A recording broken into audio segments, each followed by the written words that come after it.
Ono to má súvis skôr s takou vizualitou ulice. Mám veľmi rád graffiti a street art a všetko možné. Vlastne na tej ulici sa to objavuje bežne.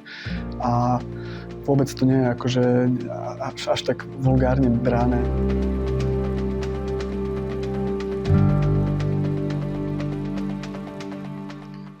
Bola a bolo to super, lebo vďaka tomu vznikli aj nové veci.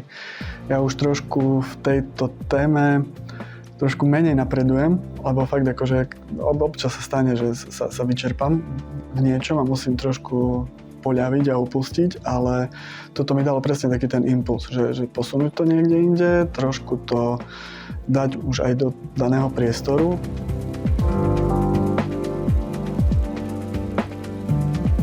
Mám rozpracovaných viacero vecí, len som sa nikdy k tomu nedostal, že by to akože vyvrcholilo nejaký koniec, vždy prišla nejaká iná téma, ktorej som sa viac venoval a tu mi to prišlo úplne super skombinovať kvôli tomu, že v podstate aj ten futbal je nejaká hra a hrajú ju ľudia, ktorí to robia spoločne. A presne to bolo vidieť na tej výstave pekne, že ak sa tu stretli ľudia okolo stola s malými deťmi a fakt si to užívali.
Hľadať a hrať sa.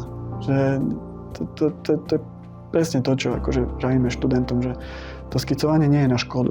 Tým skicovaním sa človek dostáva k tomu, že sa hraje či už s tým symbolom, či s tou komunikáciou medzi tými symbolmi, či komunikáciou medzi človekom, ktorý na to pozerá tým symbolom, čiže sa hraje. A to skicovanie je v tom veľmi dôležité. Čiže preto si myslím, že netreba zabúdať aj na ten základný krok, že skicovať, hrať sa. A od toho sa potom odvíjajú ďalšie veci.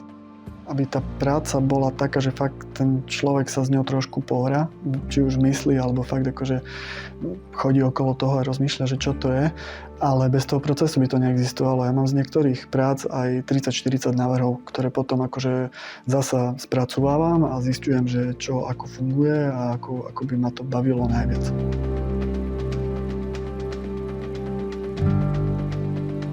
Na záver povieme, že nie som aktivista, ale že vždy, keď ma niečo zlostí, tak sa k tomu snažím vyjadriť.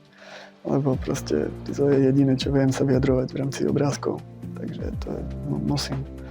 No sa to nedá. Ľudia, čo píšu, nech píšu. Ľudia, čo maľujú, nech maľujú. A keď akože sú zaangažovaní v tom a niečo ich fakt akože tlačí na päť, tak musia proste. Nemôže človek tvoriť, keď ho takto bije po krku.